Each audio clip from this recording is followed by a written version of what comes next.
الحمد لله والصلاة والسلام على رسول الله وعلى آله وصحبه أجمعين ثم أما بعد তো আমরা সূরাতুল বাকারারই কথা বলছিলাম। কি তো আমরা কথা বলছিলাম যে একটা ভালো কমিউনিকেশনের জন্য কয়টা উপাদান থাকে বলুন তো? চারটা, তিনটা? হ্যাঁ বলুন তো কি কি? কন্টেন্ট, স্টাইল, আর সূরাতুর রহমানের অডিয়েন্স কারা ছিল বলুন তো? একগুয়ে, জেদি পিপল। আর আমি আপনাকে শুরুর আগে এগুলো বলেছিলাম, তাই না? তো আমরা সূরা রহমানের স্টাইল সম্পর্কে ইতিমধ্যে জেনেছি আর এর অডিয়েন্স সম্পর্কে জেনেছি। তো এই সূরার স্টাইলটা কি? যে একই জিনিস বারবার বলা। কারণ কি? কারণ এগুলোর অডিয়েন্স হলো জেদি পিপল, একগুয়ে মানুষ। তাদেরকে একটা জিনিস বারবার না বললে তাদের মাথায় ঢুকবে না। এর জন্য এই সূরায় একটা আয়াত বারবার বলা হয়েছে যাতে এই জিনিসটা তাদের মাথায় ঢুকে যায় ভালো করে। তো এই সূরার গুরুত্বপূর্ণ শিক্ষাটা হলো যারা একগুয়ে মানুষ তাদেরকে একটা জিনিস বারবার বলা। আর আল্লাহ তাআলা এসব কথা যাদেরকে বলছিলেন আর যে মেসেজটা দিতে চাচ্ছিলেন তারা এত একগুয়ে ছিল যে তারা কোনো কথা শুনতে যাচ্ছিল না, এই জন্য তাদেরকে বারবার বলা হচ্ছিল।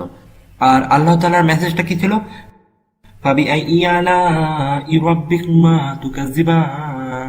আমি এ সম্পর্কে আরো পরে কথা বলবো। তো এখন আমি যে বিষয়ে কথা বলতে চাই, অ্যাকচুয়ালি এটা হলো আমার ইন্ট্রোডাকশনের একটা পার্ট। আমি আসলে কোরআনের ক্রমবিন্যাস সম্পর্কে অনেক পড়াশোনা করেছি, যে আল্লাহ তাআলা কখন কোন সময় কেন এই আয়াতগুলো দিয়েছে, কি কারণে দিয়েছে, কিভাবে দিয়েছে।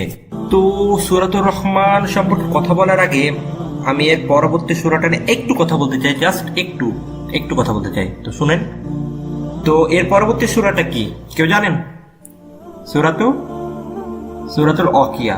সূরাতুল ওয়াকিয়া অনেক বিষয়ে অনেক সাবজেক্টে কথা বলেছে। তার মধ্যে আমি আজকে 5টা বিষয় বেছে নিয়েছি। তো সূরাতুল ওয়াকিয়ার 5টা মেইন টপিক কি কি সেটা আজকে বলতে যাচ্ছি। তো আমি চাচ্ছি আপনারা খুব মনোযোগ দিয়ে কথাগুলো শুনুন। আপনারা যদি মুখস্থ করতে পারেন তাহলে আমি খুবই ইমপ্রেসড হব, খুবই খুশি হব। 5টা খুবই কঠিন, 3টা খুবই সহজ হতো। তো সূরাতুল ওয়াকিয়ার 5টা টপিক, তার মধ্যে প্রথম টপিকটা নিয়ে কথা বলি। প্রথম গুরুত্বপূর্ণ টপিকটা হলো السابقون السابقون أولئك المقربون في جنات النعيم। জান্নাতের প্রথম এবং সর্বাধিক উচ্চমানের লোক। আল্লাহ তাআলা তাদের সম্পর্কে সর্বপ্রথম কথা বলছেন। তো এটা হলো সূরাতুল ওয়াকিয়ার প্রথম এবং গুরুত্বপূর্ণ টপিক। তো সূরাতুল ওয়াকিয়ার দ্বিতীয় বিষয় যেটা হলো গুরুত্বপূর্ণ একটা বিষয়, ওয়া আসহাবুল ইয়ামিন, যারা ডান দিকের মানুষ। তো ডান দিকের মানুষ কিন্তু জান্নাতের মানুষ, তারা কিন্তু জান্নাত পাবে।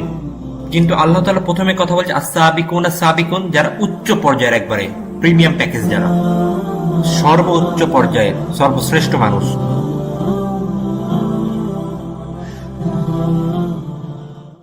আসসালামু আলাইকুম। তো এই ডাবিং শুরুর আগে একটা কথা বলতে চাই, যে আমার যদি শক্তি থাকতো তাহলে আমি আপনাদের জোর করে ডাবিংটা দেখাতাম। এটা এত একটা সুন্দর ডাবিং, মানে কথাবার্তা গেলে এত সুন্দর লেগেছে নোমান আলী খানের এই অংশটুকুতে। আচ্ছা দেখেই তো থাকেন তাহলে তো আলহামদুলিল্লাহ। السابقون السابقون أولئك المقربون في جنات النعيم। জান্নাতের প্রথম এবং সর্বাধিক উচ্চ মানের লোক, আল্লাহ তাআলা তাদের সম্পর্কে সর্বপ্রথম কথা বলছেন। তো এটা হলো সূরা ওয়াকিয়ার প্রথম এবং সবচেয়ে গুরুত্বপূর্ণ একটা টপিক। তো সূরাতুল ওয়াকিয়ার দ্বিতীয় বিষয় যেটা খুবই একটা গুরুত্বপূর্ণ বিষয়, ওয়া আসহাবুল ইয়ামিন, যারা ডান দিকের মানুষ। ডান দিকের মানুষ কিন্তু জান্নাতের মানুষ, তারাও কিন্তু জান্নাত পাবে। কিন্তু আল্লাহ তাআলা আগে কথা বলছেন আস-সাবিকুন, যারা একবারে উচ্চ পর্যায়ে, সর্বাধিক উচ্চ মর্যাদার প্রিমিয়াম প্যাকেজ, যারা সর্বোচ্চ পর্যায়ের সর্বশ্রেষ্ঠ মানুষ। তারপর আল্লাহ তাআলা তাদের চেয়ে একটু কম লেভেলের জান্নাতীদের কথা বলছে। হ্যাঁ, তারাও একটা সুপ্রিম আর একটা তাদেরকে একটু কম। তারপর আল্লাহ কথা বলছে আসহাবুস সিমান, বামপন্থী মানুষ। তো বামপন্থী মানুষেরা ভালোর মধ্যে আছে না ক্ষতির মধ্যে আছে? অবশ্যই তারা ক্ষতির মধ্যে আছে। তো আমরা দুইটা গ্রুপের পিপল পেলাম, যারা ভালো, যারা জান্নাতে, আস-সাবিকুন, যারা উচ্চ লেভেলের, আর আরেকটা হলো আসহাবুল ইয়ামিন, ডান হাতের মানুষ, ডানপন্থী মানুষ। তারপর ক্ষতিগ্রস্ত লোকেরা আছে, তারা হলো বামপন্থী মানুষ। আর আমি কি বলেছিলাম, এই সূরার কয়টা সাবজেক্ট আছে? 5টা। এই সূরার একটা পরিচিতি পর্ব আছে, একটা শেষ অংশ আছে, কিন্তু মাঝখানে মোট 5টা সাবজেক্ট আছে, 5টা। আমি এখন মাঝের 5টা টপিক নিয়ে কথা বলছি। প্রথমটা হলো আস-সাবিকুন, তারপর হলো আসহাবুল ইয়ামিন, আর সেটা হলো আসহাবুস সিমান। আর 4 নম্বর এমন কিছুর কথা বলেছে আল্লাহ তাআলা যেটা শুধুমাত্র সুবহানাহু ওয়া তাআলা করতে পারে আর অন্য কেউ করতে পারে না। আমি আপনি সেটা করতে পারবো না। أأنتم تزرعونه أم نحن الزارعون أأنتم تحرثونه তোমরা মাটিতে বীজ বুঝো, কিন্তু বীজটাকে বড় করে কি তোমরা তুলো না আমি করি? হ্যাঁ, আকাশে কি পানি তুমি দাও না আমি দিই? এই চারাটাকে কি আমি বড় করি না তোমরা বড় করো? আর আল্লাহ তাআলা এসব জিনিসের লিস্ট বলেছেন যেসব একমাত্র আল্লাহই করতে পারেন, আমরা করতে পারি না। আমরা আমাদের চারপাশে যা দেখি, আল্লাহ তাআলা এসব দেখে আমাদের নম্র করেছেন, অহংকারী করেননি। যে আল্লাহ তাআলা আশেপাশে যা আছে আল্লাহ তাআলা সবকিছু করতে পারেন, কিন্তু আমরা করতে পারি না। এসব আল্লাহ তাআলা সবকিছু সৃষ্টি, সেগুলো একমাত্র আল্লাহ তাআলা সৃষ্টি, সেগুলো আমাদের কোনো কিছু সৃষ্টি নয়। ঠিক তো এই টপিকের নাম দিলাম যে এগুলো হলো একমাত্র আল্লাহ তাআলা সৃষ্টি, একমাত্র আল্লাহর সৃষ্টি। আচ্ছা, আমরা প্রথম থেকে গুনি, আমাদের কয়টা টপিক হলো? প্রথমটা কি ছিল? আস-সাবিকুন আস-সাবিকুন। দ্বিতীয়টা কি? আসহাবুল ইয়ামিন, আসহাবুস সিমান। এ তো পাচ্ছেন। 4 নাম্বারটা কি? আল্লাহ তাআলা সৃষ্টি যত জিনিস একমাত্র সেটা আল্লাহ তাআলা সৃষ্টি, আমাদের না। আর পঞ্চমতম জিনিসটা হলো শেষেরটা। Actually فلا أقسم بمواقع النجوم وإنه لقسم لو تعلمون عظيم إنه لقرآن كريم। এটা এমন একটা জায়গা যেখানে কোরআনের মহত্ব বর্ণনা করা হয়েছে, কোরআনের সম্পর্কে বলা হয়েছে। কোরআন যে কত সুন্দর জিনিস এটা। আর এখানে কোরআনের মধ্যে জায়গাটা অনেক সুন্দর, যেখানে বর্ণনা করা হয়েছে কোরআন কত সুন্দর একটা জিনিস। আমি এর আগে জর্জ বেসন ইউনিভার্সিটিতে একটা লেকচার দিয়েছিলাম এই সূরাতুল ওয়াকিয়ার শেষ অংশ নিয়ে, শুধুমাত্র এটা নিয়ে 1 ঘন্টা ধরে, ইউটিউবে কোথাও পেয়ে যাবেন। আর আল্লাহ তাআলা কত সুন্দরভাবে বর্ণনা করেছেন সূরাতুল ওয়াকিয়ার পাওয়ার। তো এই বিষয়গুলো হলো সূরাতুল ওয়াকিয়ার প্রধান 5টা বিষয়। আর শেষের অংশে বলা হয়েছে কোরআন কত জোর। তো আমি আশা করবো আপনাদের মুখস্থ হয়ে গেছে। আমি শুনতে চাই, আমি শুনতে পাচ্ছি না, জোরে বলুন। السابقون السابقون, the first and the foremost. Number 2, أصحاب اليمين. Number 3, أصحاب الشمال. Number 4, the creations of Allah. And number 5, the greatness of the Quran.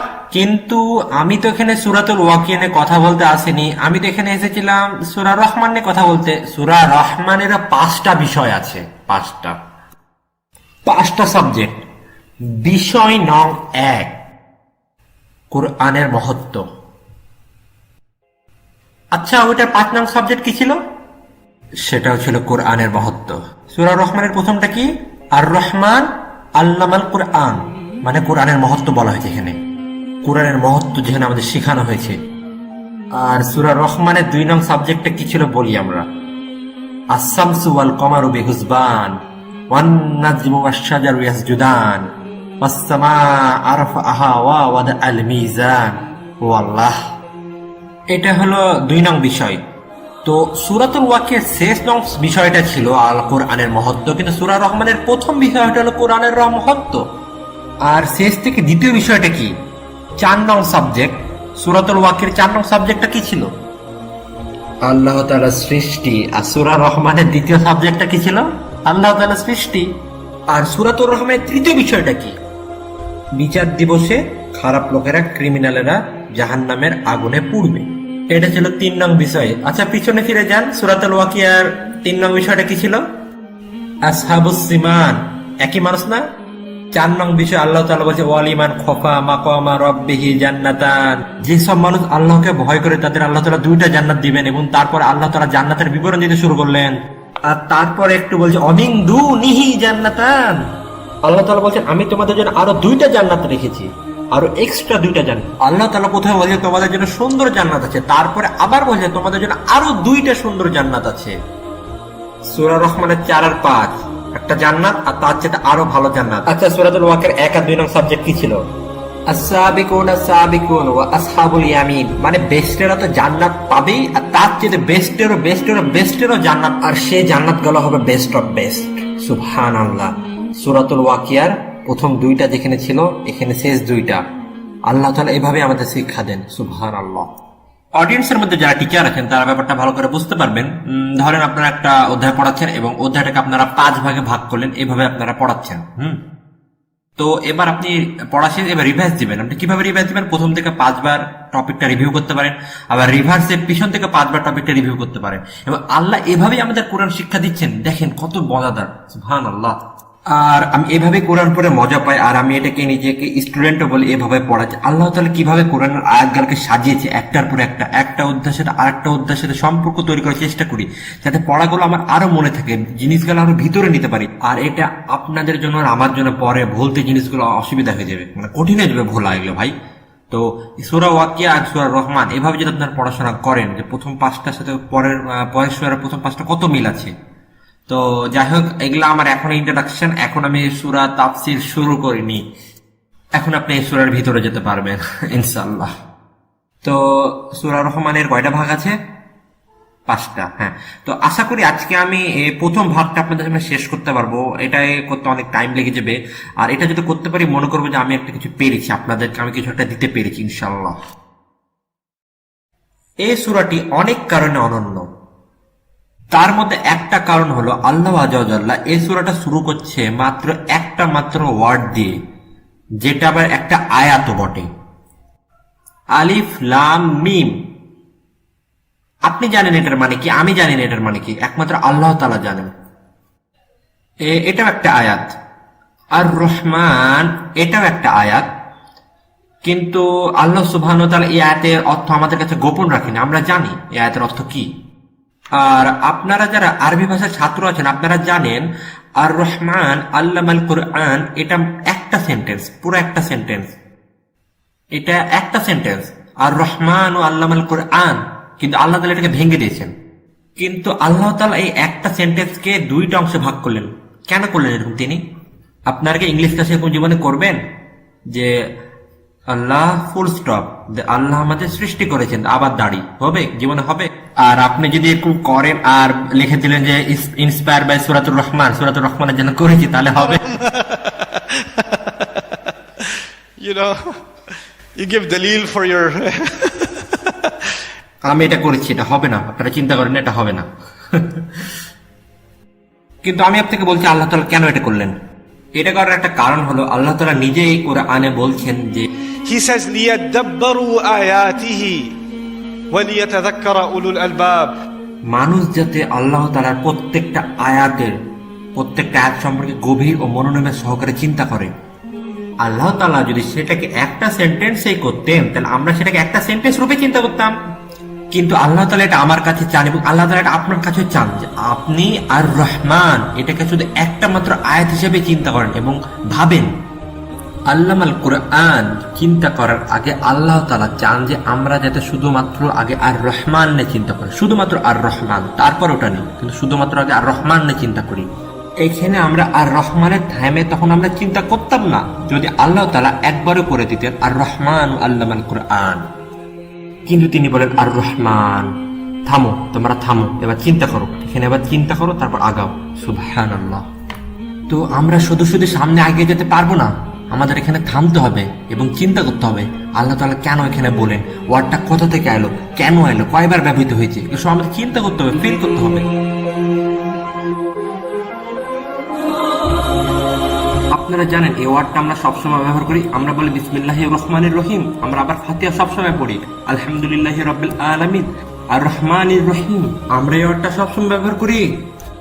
এখানে কি কেউ আছে যে এর আগে আর রহমানের ইংলিশ ট্রান্সলেশন বলতে পারবে? ইংলিশে আর রহমান দয়ালু, যে উপকার করে, বেনিফিসেন্ট, করুণাময়। আচ্ছা, এর আগে আপনারা কি এর অর্থ কখনো যে উপকার করে এটা করেছেন কখনো? এটা যদি নর্মাল কথোপকথনে এর অর্থ যে উপকার করে আসে তাহলে আমার সাথে দেখা করেন, আমি অনেক সাইকোলজিস্টকে জানি। না, আমরা এটা ইউজ করি না, আমরা এই যে উপকার করে এই অর্থটা কখনো ইউজ করি না। তো অনুবাদের উদ্দেশ্য হলো যাতে আমরা সেটা বুঝতে পারি। অনুবাদে করার সময় এমন শব্দ ইউজ করা হয় যাতে ওটা অন্যরা বোঝা যায়, অন্যকে জাস্ট বোঝানো যায়। অনুবাদের সাথে সম্পর্কিত না এরকম শব্দ যদি আপনি ব্যবহৃত করেন তাহলে অনুবাদের উদ্দেশ্যকে ব্যর্থ করবে, এটার উদ্দেশ্যকে ব্যর্থ করবে। তো নর্মাল ট্রান্সলেশনে যখন আমরা এটার অর্থ দয়ালু করি আর রহমানের অর্থ দয়ালু করি, তখন যেটা ইংলিশ বা বাংলাতে যেটা সহজে বোঝা যাবে, কিন্তু এই শব্দের কিছু সমস্যা আছে। মার্সি বা দয়া, এই শব্দটা রহমানের কিছু আলাদা, রহমানের সাথে কিছুটা আলাদা। তো আমি আগে আপনাকে এটা বুঝাই। আর রহমান এটা আরবি অনেক জায়গা থেকে এসেছে, কিন্তু প্রথমে আমি যেটা বলবো সেটা হলো আর রহম। রহম হলো একটা গর্ভবতী মায়ের পেট। যখন একটা মা গর্ভবতী হয় তখন তার পেটকে বলা হয় রহম। আর এটাকে রহম বলা হয় কারণ সেই শিশুটি তার মায়ের পেটে সর্বদিক দিয়ে উপকৃত হয়, সর্বদিক দিয়ে সাহায্যপ্রাপ্ত হয়। মানে একটি গর্ভবতী মায়ের পেটে শিশুটি সব পায়, সব সাহায্য, সব উপকারিতা সব পায়। এখন আমাদের বুঝতে হবে তখন মা আর শিশুটার মধ্যে সম্পর্কটা কি। শিশুটি কি মাকে চিনতে পারে? না। তার মা কি শিশুটিকে চিনতে পেরেছে? মানে তার মা কি এখনই তাকে দেখে আদর করতে লেগেছে? বা শিশুটি কি তার মাকে চিনতে পেরেছে, মা ডাকতে পেরেছে? না। কিন্তু কিন্তু তার মা কি এখনই তার যত্ন নেওয়া শুরু করেছে? হ্যাঁ, অবশ্যই। সব দিক দিয়ে, সব দিক দিয়ে। তখন শিশুটির পুরো পৃথিবী জুড়ে আছে একমাত্র মা, যে তাকে সবসময় যত্ন নিচ্ছে। কিন্তু শিশুটি কিন্তু তখন বুঝতে পারছে না। না, সে বুঝতে পারছে না, কিন্তু তার মা তার জন্য সবকিছু করতে ইচ্ছুক। তার মা তার জন্য সবকিছু করতে পারে। তখন তাকে সব সমস্যা থেকে বের করতে চাই, তাকে সব সমস্যা থেকে বের করতে চাই। চিন্তা করেন একটা নর্মাল মানুষ যে কোনো ধরনের বিপদে পড়লো বা কোনো কিছু থেকে আঘাতপ্রাপ্ত হলো, সে আগে কি রক্ষা করবে? তার মাথাকে রক্ষা করবে, আর সে আগে তাকে নিজেকে রক্ষা করবে, যে সেটা যেটাই হোক। কিন্তু মা আগে তার সন্তানকে রক্ষা করার চেষ্টা করবে, তার পেটকে। সবসময় সরু রাস্তা দিয়ে কখনো হাঁটবে না, আজে বাজে রাস্তা দিয়ে হাঁটবে না, টেবিলের কোনা দিয়ে হাঁটবে না, বুঝছেন? সুরক্ষার অন্যরকম একটা লেয়ার যুক্ত করবেন। মায়ের সে জিনিসটা জন্ম দিয়েছে শব্দটা আর রহমা। রহমা আর আমরা যে অর্থটা করি কোরআন পড়ার সময় যে দয়া, সেটা সবসময় এক না। একটা উদাহরণ দিই, ধরেন আমি আপনাকে এখন মারবো, কিন্তু ভাবলাম যে না, আপনাকে ছেড়ে দিই, মারলাম না। এর মানে আপনি আশা করছেন আপনি শাস্তিপ্রাপ্ত হবেন, কিন্তু আমি দেখলাম যে আমি আপনাকে মাফ করে দিলাম। এটা হলো একটা দয়া, মার্সি। ধরেন পুলিশ অফিসার রোডে আপনাকে গাড়ি থামাতে বললো, পুলিশ অফিসার আপনাকে এসে বললো যে তুমি গাড়ি স্পিড লিমিট জানো? না, মানে আমি সূরাতুর রহমান রিসাইট করছিলাম। আচ্ছা আচ্ছা, ঠিক আছে, আপনার কাছ থেকে তাহলে আমি আর জরিপানা নিব না। এরকম হবে না কখনো, চেষ্টা করেন না তো। মানে আপনি জরিপানা আশা করছিলেন, আপনি শাস্তি আশা করছিলেন, কিন্তু সে আপনাকে দয়া দেখালো, তখন আপনি ফিল করতে পারেন যে হ্যাঁ, এটা হলো দয়া। ম্যাক্সিমাম সময় আমরা যখন দয়া এই শব্দটা শুনি বা ব্যবহার করি, তখন মনে হয় যে কোনো একটা শাস্তি বা কিছু, মানে ভিতর থেকে আসা একটা দয়া। আর এমনি ভাবে কোনো কিছু শাস্তি পাওয়ার পর দয়া, সেটা এক জিনিস না। তো আমরা যখন এই দয়া শব্দটা ব্যবহার করি, তখন মনে হয় কোনো কিছু একটা শাস্তি পেলো আর তারপরে সে দয়া পেলো, মানে এটাই ব্যবহার করি। ভিতর থেকে যে একটা দয়া আসে, অন্যরকম দয়া, সেটা আমরা কখনো ফিল করতে পারি না। কিন্তু এই রহমা এই শব্দটা, সেটা শাস্তির কোনো কিছু চিন্তা করার দরকারই নাই। আপনার মাথায় শাস্তির শব্দটা যদি চিন্তা করা আসেই না, এটা সম্পূর্ণ একটা ভালোবাসা, যত্নের সাথে সম্পর্কিত একটা শব্দ। যখন কেউ আপনাকে ভালো ব্যবহার করবে বা সে আসলেই চাবে আপনার প্রতি একটা ভালোবাসা দেখাতে, তখন সে অটোমেটিকলি আপনার সাথে ভালো ব্যবহার করবে। সে চায় আপনার যাতে কোনো ক্ষতি না হয়, সেখানে তার কোনো স্বার্থ থাকবে না। সেটা হলো রহমা, সেটা হলো রহমা। যখন আল্লাহ তাআলা ব্যবহৃত করেন আর রহমান, মানে তিনি বুঝাতে চাচ্ছেন যে তিনি আপনাকে ভালোবাসেন, মানে তিনি বুঝাচ্ছেন তিনি আপনাদের উপর অনেক ধৈর্যশীল, অনেক যত্নশীল। তিনি জানেন আপনার দুর্বল, আর আপনার কত শান্ত ও সুন্দরভাবে হ্যান্ডেল করতে হবে। আপনি যতই অধৈর্যশীল হন না কেন, আল্লাহ আপনার পর সবসময় যত্নশীল হবেন। আপনার পর আল্লাহ তাআলা সবসময় যত্নশীল হবেন।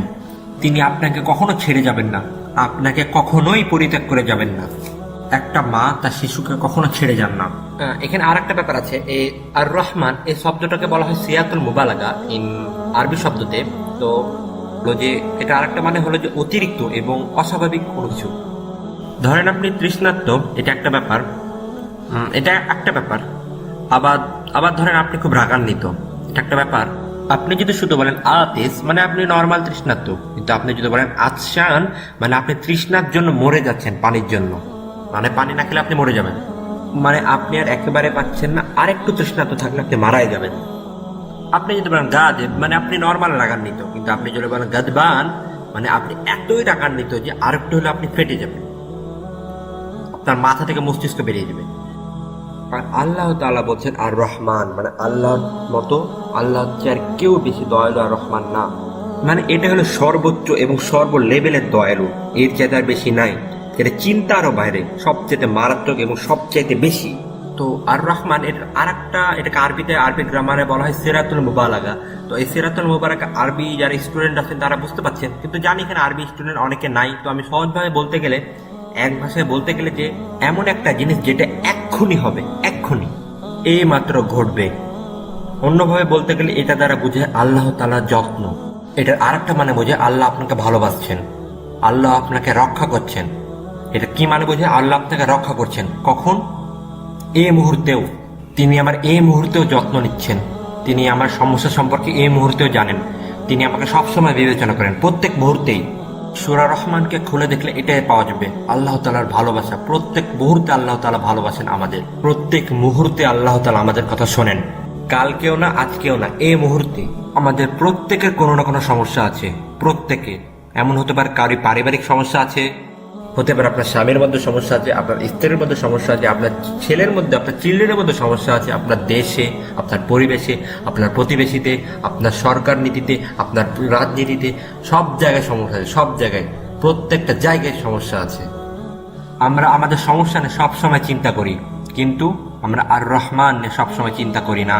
আমরা চিন্তা করি আমাদের কত সমস্যা আরো বাকি থাকবে, কিন্তু এটা চিন্তা করেন না আল্লাহ তাআলা আমাদের কত সমস্যা থেকে রক্ষা করলেন। কেউ কেউ তার অ্যালার্জি নিয়ে আল্লাহর কাছে কমপ্লেন করে, কিন্তু এটা কখনো চিন্তা করে না যে তার নাক এখনো তার শরীরে অবশিষ্ট আছে। প্রত্যেক মুহূর্তে আল্লাহ আমাদের যত্ন নিচ্ছে ভাইরা, প্রত্যেক মুহূর্তে। এর চাইতে আরো খারাপ কিছু হতে পারত, আরো খারাপ।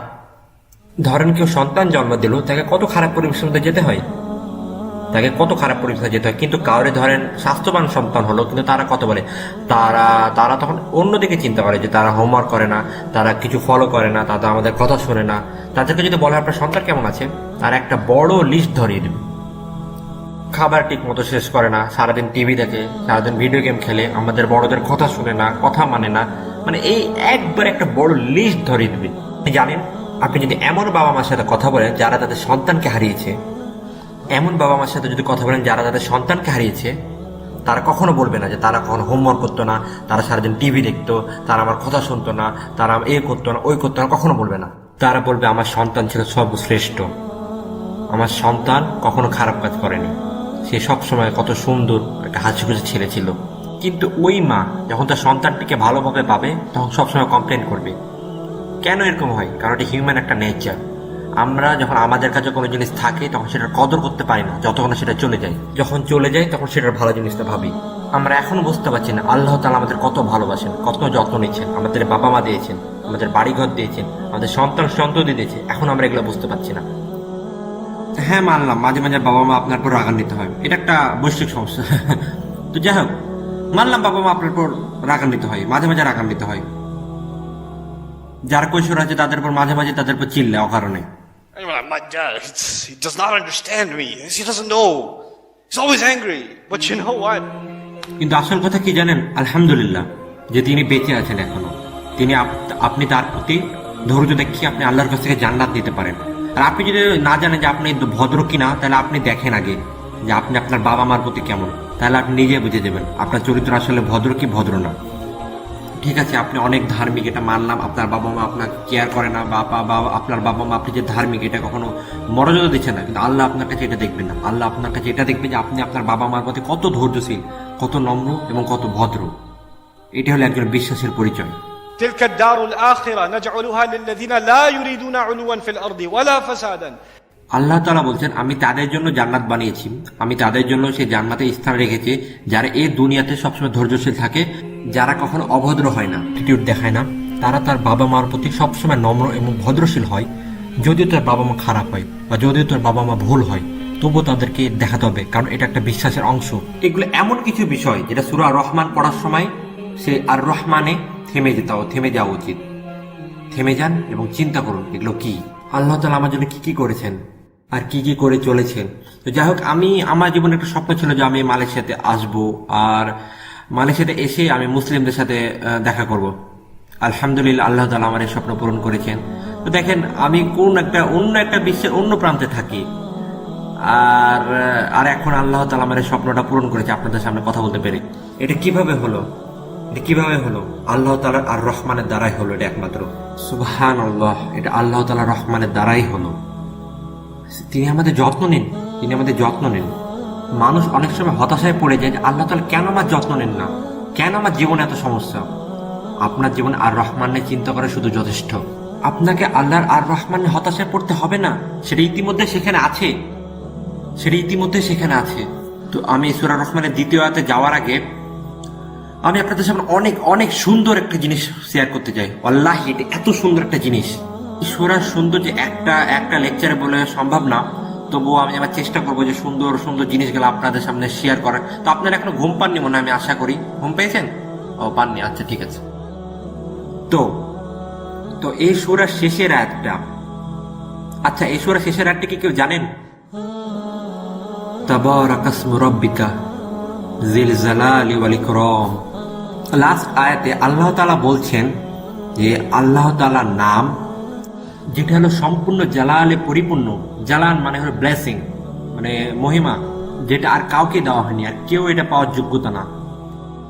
كلمة جل لا تستعمل إلا لرب العالمين إلا এই لله. জালাল শব্দটা আল্লাহ ছাড়া কারোর জন্য ব্যবহার করা যাবে না, না আর কারোর জন্য ব্যবহার করা যাবে না, শুধুমাত্র আল্লাহ ছাড়া। You know, we say Allahu Azza wa Jal. Jalla is only for Allah. আল্লাহ তাআলা বলছেন আল্লাহ তাআলার নাম হলো বরকতে পরিপূর্ণ, একবারে পরিপূর্ণ। আল্লাহ তাআলার নাম হলো বরকতে পরিপূর্ণ।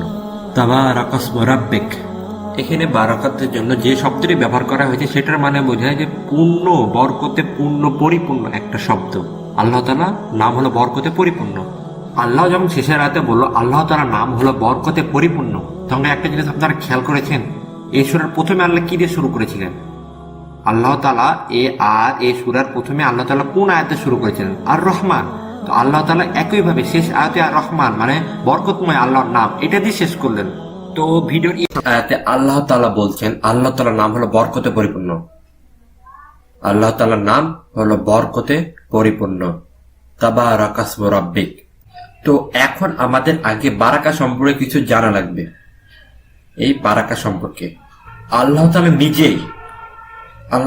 নিজেই হলো বরকতে পরিপূর্ণ, আল্লাহ তাআলা নিজেই। কিন্তু এখানে আল্লাহ তাআলা নিজ সম্পর্কে কথা বলছেন না, আল্লাহ তাআলা কথা বলছেন ওনার নাম সম্পর্কে। ওনার নাম হলো বরকতে পরিপূর্ণ। তো আরবিতে এটাতে কি বোঝায়? Arabic al-barakatu an-nama'u waz-ziyada.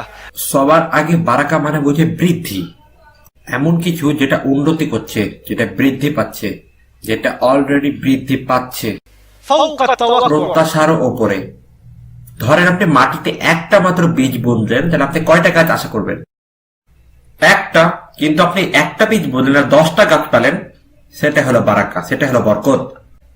লজিকে বলে আমি একটা বীজ বুনেছি, একটা গাছ পাবো, কিন্তু আমি তো পুরো বাগান পেয়ে গেছি, এটা হলো ফুল অফ বারাকা, বরকতে পরিপূর্ণ।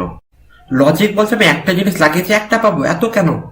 যেমন নিউটনের লতা বলে যে, যেমন নিউটনের সূত্র বলে যতটুকু আপনি ক্রিয়া করবেন ততটুকুই ঠিক, ততটুকু আপনি প্রতিক্রিয়া পাবেন। কিন্তু আপনি যদি একটু ক্রিয়া করেন আর একটা এমন বড় একটা প্রতিক্রিয়া পেলেন, তাহলে সেই প্রতিক্রিয়াটা হলো বরকত। Baraka also in the Arabic language is used إذا أناخ الجمل. যখন একটা উট বসে থাকে কিন্তু সেটাকে নড়ানো যায় না, মানে কত সুন্দর একটা উদাহরণ। মানে ধরেন আপনি একটা কোনো কিছু বৃদ্ধি করছেন, আপনি প্রচুর বৃদ্ধি করে ফেলেছেন। আচ্ছা ধরেন আপনারা বুঝতে পারবেন, অথবা বাচ্চারা ভালো করে বুঝতে পারবে।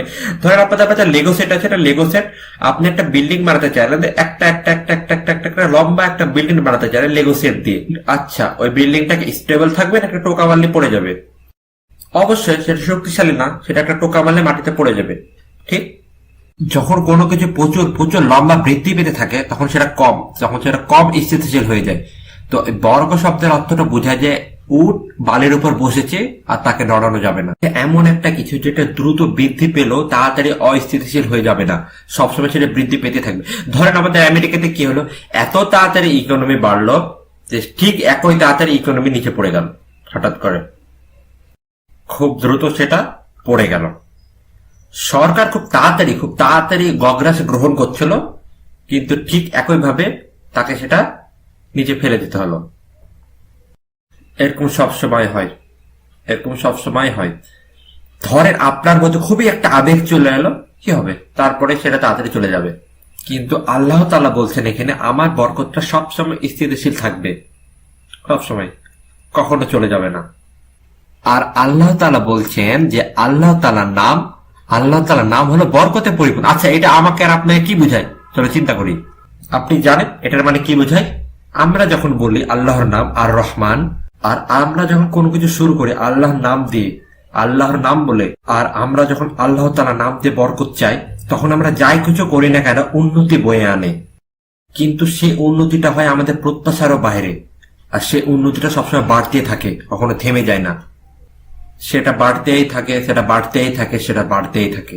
আপনি জানেন এই একটা মাত্র আয়াতের জন্য প্রত্যেক মুসলিমকে আশাবাদী হওয়া উচিত নাকি নিরাশাবাদী? কখনোই না। আপনি যাই কিছু করেন না কেন, যেমন ধরেন আমি এখানে দাঁড়িয়ে আছি হাজারো মানুষের সামনে, আবার অনলাইনে আমাকে এখন হাজার মানুষ দেখছে ধরেন বা দেখবে, কিন্তু আপনার এখন অডিয়েন্সের মধ্যে একজনকে চিন্তা করেন যে কোরআনের শিক্ষক, এবং স্যার হাজারটা না, তার মাত্র একটা স্টুডেন্ট আছে, দিয়ে আপনি কোরআন শিক্ষার জন্য একটা মাদ্রাসা খুলেন আর একটা মাত্র ছাত্র এলো, মাত্র একটা স্টুডেন্ট, আর আপনি ভাবতে পারেন How is this any? I mean, one guy shows up. What's the point? আর এটাও চিন্তা করতে পারেন, ধরেন আমি দূর থেকে বক্তৃতা দিতে আসছি আর মাত্র একজন বসে আছে, Audience, I'll be like, huh. কিন্তু প্রকৃতপক্ষে এটা যেটা আমরা দেখছি সেটা এমন একটা কিছু যেটা শুধু আমরা মাত্র খালি দেখছি, কিন্তু এই একজনকে নিয়ে বরকত আছে, সেই একজনকে কোরআন শিক্ষা দিয়ে বরকত আছে, সে একটা ভালো কাজ করে বরকত আছে। যখন আপনি কোনো কিছু শুরু করেন বিসমিল্লাহি আর রহমানির রহিম, তখন এই রেজাল্টকে আপনি তখন ক্যালকুলেটর দিয়ে হিসাব করতে পারবেন না, এবং সেটা হয় প্রত্যাশারও বাইরে। সেটা আপনি কখনো মানুষদের বিবেচনা করতে পারবেন না, সেটা আপনি কখনো মানুষের লজিক, ম্যাথামেটিক্স, মানুষের বিজ্ঞান দিয়ে ক্যালকুলেট করতে পারবেন না, সেটা আসে আল্লাহর তরফ থেকে। ধরেন আপনি একটা মাত্র মানুষকে শেখালেন আলিফ আর বা, একটা মাত্র শিশুকে, আপনি জানেন না এমন হতে পারে সে বড় হয়ে বিশ্বের এই উম্মার মধ্যে সর্বশ্রেষ্ঠ দায়ী হবে, এবং তার হাত ধরে হাজার হাজার মানুষ মুসলমান ধর্ম গ্রহণ করবে, হতেই পারে, আপনি সেটা জানেন না। আমি আপনাকে বরকতের একটা নিজস্ব একটা গল্প বলি, দাঁড়ান, আমার পার্সোনাল যেটা ঘটেছিল। আর যখন আমি আরবি শেখা শুরু করি তখন আমি কোরআন সম্পর্কে খুবই উৎসাহী ছিলাম, তো আমি চেষ্টা করতাম ইংলিশ ট্রান্সলেশন করতে আরবির, তো এটা প্রচুর প্রচুর কঠিন ছিল বুঝে আমার জন্য। তো এটা বুঝতে আসলে আমার জন্য অনেক কঠিন গেছে, আমাকে অনেক কঠিন সময় পার করতে হয়েছে এসব বুঝতে। তো রমজানের পরে যখন আমি আরবি শেখার সিদ্ধান্ত নিলাম, তো আমি যে শেখের কাছে আরবি শিখতে চাইলাম রমজানের পরে, সেটা 3 সপ্তাহ ধরে হয়েছিল প্রত্যেকদিন করে, তো সেটা মাত্র 10টা স্টুডেন্টদের শুরু হয়েছিল। প্রত্যেক সন্ধ্যায় 10 জন ছাত্র প্রথম দিনে, 9 জন ছাত্র দ্বিতীয় দিনে, 6 জন ছাত্র তৃতীয় দিনে, চতুর্থ দিনে 3 জন ছাত্র। তাহলে আমি আশেপাশে তাকাচ্ছি, ভাবলাম আমিও পালাবো না কিসেন থেকে। তৃতীয় চতুর্থ দিনের শিক্ষক আমাকে বললেন যে দেখো ছেলে মেয়ে তো যাবে আসবে, কিন্তু তোমরা যদি নাও আসো তবু আমি এখানে অপেক্ষা করব, আমি এখানে থেকে তোমাদের জন্য অপেক্ষা করব, কারণ বরকতের মালিক আল্লাহ। আমি তোমাদের কাছে অর্থ আশা করি না, আমি আমার সম্মান, আমার অর্থ আশা করি আল্লাহ তাআলার কাছ থেকে, কারণ তিনি আল্লাহর বরকতে বিশ্বাস করতেন, একমাত্র আল্লাহর বরকতে বিশ্বাস করতেন। তো যখন ক্লাসে 3 জন মাত্র বসেছিল, তো আমি তখন ভাবতে লাগলাম যে আমি এগুলো শিখছি, তো 3 সপ্তাহ পর আমি এগুলো শিখে কি করবো? 3 সপ্তাহ পার হয়ে যাবে, তারপর আমি শিখে কি করবো? এগুলোর কোনো ভিত্তি নেই, আমার কাছে তখন এগুলো মনে হচ্ছিল। বাট এমন তো এটা না যে আমার কাছে অনেক টাকা আছে যে আমি এখানে মালয়েশিয়া বা পাকিস্তানে বা সৌদি আরবে বা মরক্কোতে বা মিশরে যে লেখাপড়া করবো, আমার তো সেরকম টাকা পয়সা নাই। তো আমি 3 সপ্তাহ পরে এগুলো শিখলাম, 3 সপ্তাহ পরে বা কি করবো? আমি নিজের কলেজে ব্যস্ত হয়ে যাবো বা নিজের পড়াশোনা নিয়ে ব্যস্ত হয়ে যাবো, তখন আমার জন্য এগুলো ভিত্তিহীন হয়ে যাবে। আমি তখন এগুলো কি করবো? মানে শয়তান আমাকে যখন ওয়াসওয়াসা দিয়েছিল মনের মধ্যে, যখন আল্লাহ তাআলা কোনো কিছুতে বরকত দেয় তখন সেটা আর আমাদের হাতে থাকে না। কিন্তু অ্যানাউন্সার আমাকে এখন বলে যে আপনি 1999 থেকে এখন পর্যন্ত আপনি 10,000 স্টুডেন্টকে আরবি শিখিয়েছেন, সুবহানাল্লাহ। কিন্তু এখন আমি কোনো জায়গায় বক্তৃতা দিলে, কোনো জায়গায় আরবি শিক্ষা দিলে, সেখানে কমপক্ষে 20,000 স্টুডেন্ট উপস্থিত থাকে একদিন উপস্থিত থাকে। কোরআনের তাফসীর শিক্ষা ক্লাসে না, আরবি ক্লাসে 20,000 স্টুডেন্ট। আপনারা জানেন আরবি শিক্ষা বোরিং, ঠিক আছে? তাও আপনারা জানেন আমি নিজের চোখে দেখেছি, আমি লাইভ অডিয়েন্স দেখেছি। আপনি আমেরিকার এক জায়গা থেকে আরেক জায়গা দিয়ে আরবি শিক্ষা দিই, এবং আমি এগুলো দেখেছি। আর এটা আমার জন্য না, এটা হয়েছে কোনোভাবে আমার জন্য না, এটা অনলি হয়েছে শুধুমাত্র হচ্ছে আল্লাহ তাআলা বরকতের জন্য। আপনি যেটা করতে যাচ্ছেন সেটাকে কখনো ছোট চোখে দেখবেন না, এটা সম্পূর্ণ আল্লাহর উপর নির্ভরশীল। আল্লাহ তাআলা যখন সেটাতে বরকত দিবে তখন সেটা আপনার প্রত্যাশার বাইরে চলে যাবে। আল্লাহ তাআলা এমন বরকত দিবেন যেটা আপনি কখনো কল্পনা তো করতে পারবেন না, কখনো না। তো এখন দ্বিতীয় আয়াত আর রহমান, তারপর কি? আল্লামাল কোরআন। তো আমি আগে আপনাদের 2টা আয়াত একসাথে বলবো, আল্লামাল কোরআন খালাকাল ইনসান। তো এখানে অনেক আছে যে সূরাটা জানেন, সাব্বিহ ইসমা রাব্বিকাল আ'লা আল্লাযী। দ্বিতীয় চতুর্থ দিনের শিক্ষক আমাকে আমাদের বললেন যে দেখো ছেলে মেয়ে তো যাবে আসবে, কিন্তু তোমরা যদি নাও আসো তবু আমি এখানে অপেক্ষা করব। আমি এখানে থেকে তোমাদের জন্য অপেক্ষা করব, কারণ বরকতের মালিক আল্লাহ। আমি তোমাদের কাছে অর্থ আশা করি না, আমি আমার সম্মান, আমার অর্থ আশা করি আল্লাহ তাআলার কাছ থেকে, আল্লাহ তাআলার কাছ থেকে। কারণ তিনি আল্লাহর বরকতে বিশ্বাস করতেন, একমাত্র আল্লাহর বরকতে বিশ্বাস করতেন। তো যখন ক্লাসে 3 জন মাত্র বসেছিল, তো আমি তখন ভাবতে লাগলাম যে আমি এগুলো শিখছি, তো 3 সপ্তাহ পর আমি এগুলো শিখে কি করব? 3 সপ্তাহ পার হয়ে যাবে, তারপর আমি শিখে কি করব? এগুলোর কোনো ভিত্তি নেই, আমার কাছে তখন এগুলো মনে হচ্ছিল। বাট এমন তো এটা না যে আমার কাছে অনেক টাকা আছে যে আমি এখানে মালয়েশিয়া বা পাকিস্তানে বা সৌদি আরবে বা মরক্কোতে বা মিশরে যে লেখাপড়া করবো, আমার তো সেরকম টাকা পয়সা নাই। তো আমি 3 সপ্তাহ পরে এগুলো শিখলাম, 3 সপ্তাহ পরে বা কি করবো? আমি নিজের কলেজে ব্যস্ত হয়ে যাবো বা নিজের পড়াশোনা নিয়ে ব্যস্ত হয়ে যাবো, তখন আমার জন্য এগুলো ভিত্তিহীন হয়ে যাবে। আমি তখন এগুলো কি করবো? মানে শয়তান আমাকে যখন ওয়াসওয়াসা দিয়েছিল মনের মধ্যে, যখন আল্লাহ তাআলা কোনো কিছুতে বরকত দেয় তখন সেটা আর আমাদের হাতে থাকে না, তখন সেটা আর আমাদের হাতে থাকে না। কিন্তু অ্যানাউন্সার আমাকে এখন বলে যে আপনি 1999 থেকে এখন পর্যন্ত আপনি 10,000 স্টুডেন্টকে আরবি শিখিয়েছেন, সুবহানাল্লাহ। কিন্তু এখন আমি কোনো জায়গায় বক্তৃতা দিলে, কোনো জায়গায় আরবি শিক্ষা দিলে, সেখানে কমপক্ষে 20,000 স্টুডেন্ট উপস্থিত থাকে একদিনে, সেখানে একদিন উপস্থিত থাকে। কোরআনের তাফসীর শিক্ষা ক্লাসে না, আরবি ক্লাসে 20,000 স্টুডেন্ট। আপনারা জানেন আরবি শিক্ষা বোরিং, ঠিক আছে? তাও আপনারা জানেন, আমি নিজের চোখে দেখেছি, আমি লাইভ অডিয়েন্স দেখেছি। আপনি আমেরিকার এক জায়গা থেকে আরেক জায়গা দিয়ে আরবি শিক্ষা দিই, এবং আমি এগুলো দেখেছি। আর এটা আমার জন্য না, এটা হয়েছে কোনোভাবে আমার জন্য না, এটা অনলি হয়েছে শুধুমাত্র যে আল্লাহ তাআলা বরকতের জন্য। আপনি যেটা করতে যাচ্ছেন সেটাকে কখনো ছোট চোখে দেখবেন না, এটা সম্পূর্ণ আল্লাহর উপর নির্ভরশীল। আল্লাহ তাআলা যখন সেটাতে বরকত দিবে, তখন সেটা আপনার প্রত্যাশারও বাইরে চলে যাবে। আল্লাহ তাআলা এমন বরকত দিবেন যেটা আপনি কখনো কল্পনা তো করতে পারবেন না, কখনো না। তো এখন দ্বিতীয় আয়াত, আর রহমান, তারপর কি? আল্লামাল কোরআন। তো আমি আগে আপনাদের 2টা আয়াত একসাথে বলবো, আল্লামাল কোরআন খালাকাল ইনসান। তো এখানে অনেক আছে যে সূরাটা জানেন, سبح اسم ربك الأعلى الذي خلق فسوى والذي قدر فهدى. আল্লাহ তাআলা সূরাতুল আলাতে বলছেন, প্রথমে তিনি তার সম্পর্কে বলছেন এবং তারপর তিনি বলছেন তিনি সৃষ্টি করেছেন। আল্লাযী খলাকা, তিনি সৃষ্টি করেছেন। তারপরে আয়াতে আল্লাহ তাআলা বলছেন ওয়াল্লাযী কদারা ফাহাদা, তিনি সৃষ্টি করেছেন, তারপর তিনি সেটাকে পরিচালনা করেছেন। তো সবার আগে কাকে উল্লেখ করা হয়েছে? আগে আল্লাহ সৃষ্টিগত জিনিসকে উল্লেখ করা হয়েছে, তারপর আল্লাহর নির্দেশনাকে উল্লেখ করা হয়েছে, তারপরে গিয়ে إبراهيم عليه السلام الذي خلقني فهو يهديني، يقول الذي خلقني فهو يهديني. আল্লাহ তাআলা সে যিনি আমাকে সৃষ্টি করেছেন এবং যিনি আমাকে পথ নির্দেশনা দেখিয়েছেন। প্রথমে আগে কাকে উল্লেখ করা হয়েছে? আগে আল্লাহ তাআলা সৃষ্টিকে, তারপর তার নির্দেশনাকে। সূরা রহমান কিন্তু একইভাবে এভাবে কথা বলেনি, এটাকে বলেনি আর রহমান খলাকাল ইনসান আল্লামাল কোরআন, না, আর রহমান আল্লামাল কোরআন খলাকাল ইনসান, মানে সৃষ্টি আগে তারপর নির্দেশনা পরে। এরকম সচরাচর হয় না এরকম সচরাচর। মানে ধারাটা এরকম হয় যে আল্লাহ আগে আমাকে সৃষ্টি করেছে, আগে আপনাকে সৃষ্টি করেছে, তারপর আমাদের নির্দেশনা পাঠিয়েছেন।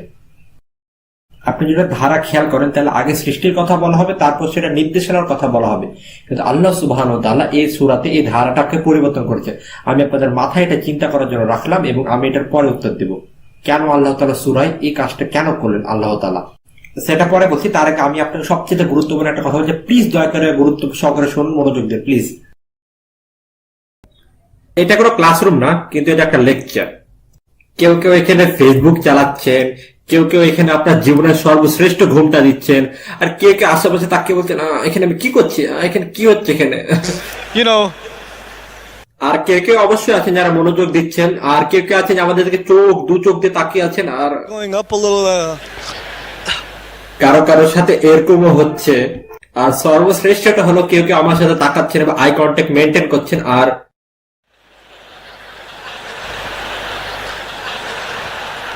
তার মানে কি হচ্ছে আপনি কিছুই বুঝতে পারছেন না, কারণ এটা কোনো ক্লাসরুম না, এটা শুধুমাত্র একটা লেকচার। আর ক্লাসরুমে তো আমি তখন আমি এখন কি বললাম বলো, তাই বলো আমি এবার কি বললাম বলো। এইসব জিনিসগুলো আমি আমার ক্লাসে করে থাকি, নিয়মিত করে থাকি, একবারে নিয়মিত করে থাকি। এটা কোনো ক্লাস না, আপনি যা ইচ্ছা তাই করতে পারেন। আমি আপনাদের লেকচারের শুরু থেকে বলেছিলাম যে কমিউনিকেশনে কয়টা ভালো দিক আছে। এখন যদি আমি কাউকে পিছ থেকে বলো তো কমিউনিকেশন কয়টা ভালো দিক আছে, পিছের লোকটা বলবে 70টা। ঠিক আছে, এটা হবে, এটা লেকচার, এটা হবে, আমি কোনো মাইন্ড করব না।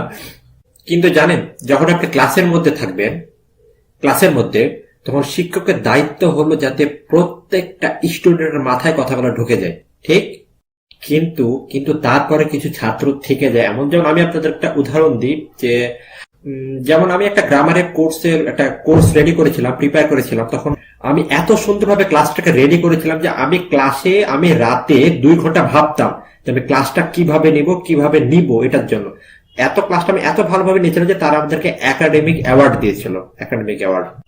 এক ঘন্টা ক্লাস নেওয়ার পর আমি খুবই খুশি, সবাই খুবই খুশি, আমি নিজেকে প্রাউড দিচ্ছি, ইয়েস, খুবই ভালো কাজ করেছি। তবে তখন একটা স্টুডেন্ট পিছ থেকে হাত তুলে বললো, ওস্তাদ, 1 ঘন্টা ক্লাস নেওয়ার পর ওই বললো যে, ওস্তাদ, হ্যাঁ বলো। আমি কিছু বুঝিনি। ও আচ্ছা, কোন জায়গাটা বুঝতে পারোনি? কিছুই বুঝতে পারিনি। ঠিক আছে, তুমি যখন কিছু বুঝতে পারোনি তাহলে আমি আবার প্রথম থেকে পড়াই তোমাকে। আমি পুরো পাঠটা তোমাকে একবারে পড়াবো এবং 2 মিনিট পর তোমাকে বলবো যে তুমি কি বুঝতে পেরেছো? আমি বুঝতে পেরেছো তুমি? আমি 1 ঘন্টা খুবই ভালো করে বোঝালাম এবং বললাম আলহামদুলিল্লাহ। যাক, অন্য স্টুডেন্ট বলছে আমরা কেন আবার এগুলো পড়ছি। সে আবার হাত তুললো এবং বললো, ওস্তাদ, আমার একটা প্রশ্ন আছে। হ্যাঁ, বলো। আমি এখনো কিছু বুঝতে পারিনি। এবার আপনি চিন্তা করেন, আপনি ম্যাথ ক্লাসে আছেন বা ইংলিশ ক্লাসে আছেন বা যে কোনো ইসলামিক স্টাডিজ এর ক্লাসে আছেন, আপনি পুরো একটা 1 ঘন্টা ক্লাস দিলেন, সে স্টুডেন্ট হাত তুলে বলে, স্যার আমি কিছু বুঝতে পারিনি। আপনি আবার 1 ঘন্টা ক্লাস দিলেন এবং সে আবার হাত তুলে বলে কিছু বুঝতে পারেনি। তো টিচারটা খুশি হবে না রাগান্বিত হবে? আমি জানি শিক্ষকরা এরপর যা শিক্ষা দেয় তাদেরকে, আমি সেটা আমেরিকাতে বসে করতে পারবো না, কিন্তু ধরেন বাংলাদেশ বা ইন্ডিয়া বা পাকিস্তানে এরকম কেউ করলো, তখন কি হবে? তখন তাকে কি শিক্ষাটা দেবে সে শিক্ষক? তো এবার আমি তাকে বললাম, ঠিক আছে, স্কুলের সময় শেষ হয়ে গেছে, সব বাচ্চারা এখন যাবে, বাড়ি চলে যাবে, আমি আজকে লাঞ্চ করব না, তুমি আমার অফিসে আসো, এবার আমি তোমাকে আবার সে লেকচারটা দিব। আমি আবার সে ছাত্রটিকে 1 ঘন্টা ধরে ওটা পড়ালাম। আমি তাকে অন্যভাবে বোঝানোর চেষ্টা করলাম। যখন প্রথম ভাবে কাজ হলো না, যখন দ্বিতীয় ভাবে কাজ হলো, তখন তৃতীয় ভাবে বোঝানোর চেষ্টা করলাম এবং বোঝার পর সে আমাকে বলল, ওস্তাদ, আমি জানি না শিক্ষকতা আপনার জন্য ভালো কিনা, কিন্তু আমি আবার বুঝতে পারিনি, আমি কিছুই বুঝতে পারিনি। আপনি আগে ট্যাক্সি ড্রাইভিং করেছেন না কি করেছেন আমি কিছু বুঝতে পারছেন না, কারণ আমি এটা কোনোভাবে আপনার কাছ থেকে বুঝতে পারছি না। আমি বললাম, আচ্ছা ঠিক আছে, তুমি একটা কাজ করো, তুমি আজকে আমার বাড়িতে ডিনারে আসো এবং ডিনারের পর আমি তোমাকে আবার এটা ভালো করে বুঝাবো, ঠিক আছে? বোঝানোর পর ওই আবার একই জিনিসই বলে। কারণ আমি তো বললাম, তুমি আমার বাড়িতে কেন থেকে যাও না? আচ্ছা, কোন শিক্ষক কি তার ছাত্রকে এরকমটা বলবে? যখন কোনো ছাত্র বলে আমি এটা বুঝতে পারিনি, আচ্ছা ঠিক আছে, হতে পারে সে এটা বুঝতে পারেনি, আমি তাকে দ্বিতীয়বার বুঝালাম, সে বলে আবার বুঝতে পারেন, আচ্ছা হতে পারে সে একটু স্লো। আর তৃতীয় সময় যদি এরকম বলে, তার মানে সে আপনার সাথে খেলছে, সত্যি সে আপনার সাথে খেলছে। রাসূলুল্লাহ সাল্লাল্লাহু আলাইহি ওয়াসাল্লাম হলেন এই মানব জাতির, এই গোটা বিশ্বের, গোটা মানবের মধ্যে সর্বশ্রেষ্ঠ একজন শিক্ষক। এটা শুধু অতীতে নাই, ভবিষ্যতেও তার মতো কোনো শিক্ষক আসবে না রাসূলুল্লাহ সাল্লাল্লাহু আলাইহি ওয়াসাল্লামের মতো। শিক্ষা ব্যবস্থায় আপনার দরকার সর্বশ্রেষ্ঠ শিক্ষক এবং সর্বশ্রেষ্ঠ পাঠসূচি। আর কোরআন হলো সর্বশ্রেষ্ঠ কারিকুলাম, সর্বশ্রেষ্ঠ পাঠসূচি। তো আপনারা যে সর্বশ্রেষ্ঠ শিক্ষক, সর্বশ্রেষ্ঠ কারিকুলাম, সর্বশ্রেষ্ঠ পাঠসূচি, আর ছাত্ররা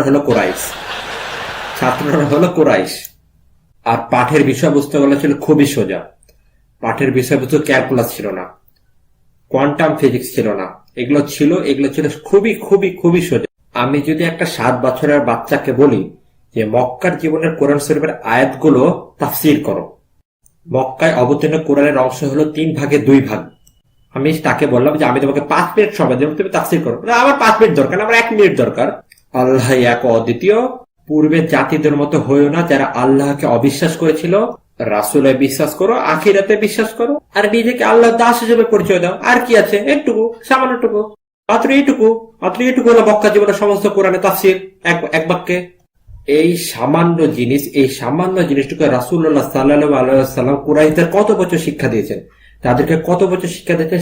একই মানুষ, একই জিনিস কত বছর ধরে শিক্ষা দিয়েছেন তাদের রাসূলুল্লাহ সাল্লাল্লাহু আলাইহি ওয়াসাল্লাম। কত বছর? 12 বছর, দশকের উপরে।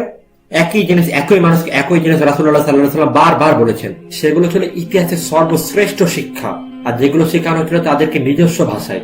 আল্লাহ তাআলা স্পেশালি তাদের জন্য তখন আরবিতে আয়াত নাজিল করেছিলেন, আয়াত নাজিল করে তাদেরকে উত্তর দিচ্ছিলেন, তাদেরকে রাসূলুল্লাহ সাল্লাল্লাহু আলাইহি ওয়াসাল্লাম উত্তর দিচ্ছিলেন, আর তারা বললো যে আমি কিছু বুঝতে পারিনি, আবার বলো, এটা আমাকে ইমপ্রেস করতে পারেনি, আমাকে অন্য কিছু বলো, অন্য কিছু। তখন কি আল্লাহ তাআলা রাগান্বিত হওয়ার অধিকার ছিল? হ্যাঁ, আল্লাহ তাআলা রাগার অধিকার ছিল। আর নর্মাল টিচার হলে কি করতে হবে আপনারা তো জানেনি। আচ্ছা, আমি আপনাকে এখন আর একটা সামনে এগিয়ে নিয়ে যাই। তারা শুধু এটা বলেই থামেনি যে তারা সেটা বুঝতে পারছে না, তারপর তারা পাগলের মতো হয়ে গেল, একদম নিষ্ঠুর হয়ে গেল। তারা কোরআনের আয়াতকে নিয়ে অস্বীকার করার পাশাপাশি ঠাট্টা তামাশা করতে শুরু করলো, এবং যে এই কোরআনকে শিক্ষা দিয়েছিল তাকেও নেও, তার উপর অত্যাচার, ঠাট্টা তামাশা, আরো তো কত কি। তারা ওনাকে নিয়ে ঠাট্টা তামাশা করতো। এটা কি আল্লাহকে রাগান্বিত করবে না? হ্যাঁ, এটাতে আল্লাহ অনেক রাগান্বিত হয়েছিলেন। আর আল্লাহ তাআলা যদি রাগান্বিত হয় তাহলে ওনার কি করার শক্তিটা আছে বলেন? সুবহানাল্লাহ। তাদেরকেও আল্লাহ তাআলা পূর্বে জাতির মতো ধ্বংস করে দিবেন, একবারে ধ্বংস। আর কুরাইশরা সর্বশেষে রাসূলুল্লাহ সাল্লাল্লাহু আলাইহি ওয়াসাল্লামের যে জঘন্য কাজটা করেছিল, প্রথমে ওনাকে তারা বলল মিথ্যু, তারপর তারা বলল পাগল সাল্লাল্লাহু আলাইহি ওয়াসাল্লাম। তারা বলো তুমি খারাপ লোক, তারা বলো তুমি জাদুবিদ্যা করছো, তুমি জিনদের সাহায্যে জাদুবিদ্যা করছো, তুমি ইহুদিদের খ্রিস্টানদের থেকে জিনিস চুরি করে এখানে আমাদেরকে বলছো। এরকম অনেক খারাপ খারাপ বাজে অ্যালিগেশন তারা রাসূলুল্লাহ সাল্লাল্লাহু আলাইহি ওয়াসাল্লামের উপর লাগিয়েছিলেন।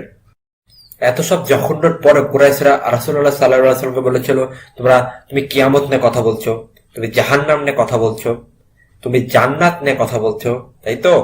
তুমি আল্লাহ নিয়ে কথা বলছো, তুমি ফেরেশতা নিয়ে কথা বলছো, তুমি আল্লাহর আযাব ও গজব নিয়ে কথা বলছো, তাই তো? তো আমাদেরকে তুমি কিছু দেখাও, আমাদেরকে তুমি আগে প্রমাণ দাও। পারলে এই মৃত ব্যক্তিকে জীবিত করে দেখাও, পারলে এই পাহাড়কে সোনায় তৈরি করে দেখাও, তুমি আল্লাহর গজব এনে দেখাও আমাদের সামনে। إنهم يرونه بعيدا ونراه قريبا.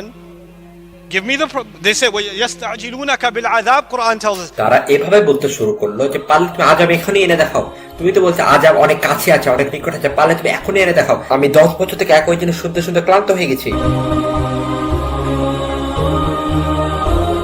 এটার মানে কি বোঝে আপনারা জানেন? একই জিনিসটা এখন আমেরিকাতে হচ্ছে। তারা বলছে আমাকে আল্লাহর এখনই প্রমাণ দেখাও, নাহলে আমরা বিশ্বাস করবো না।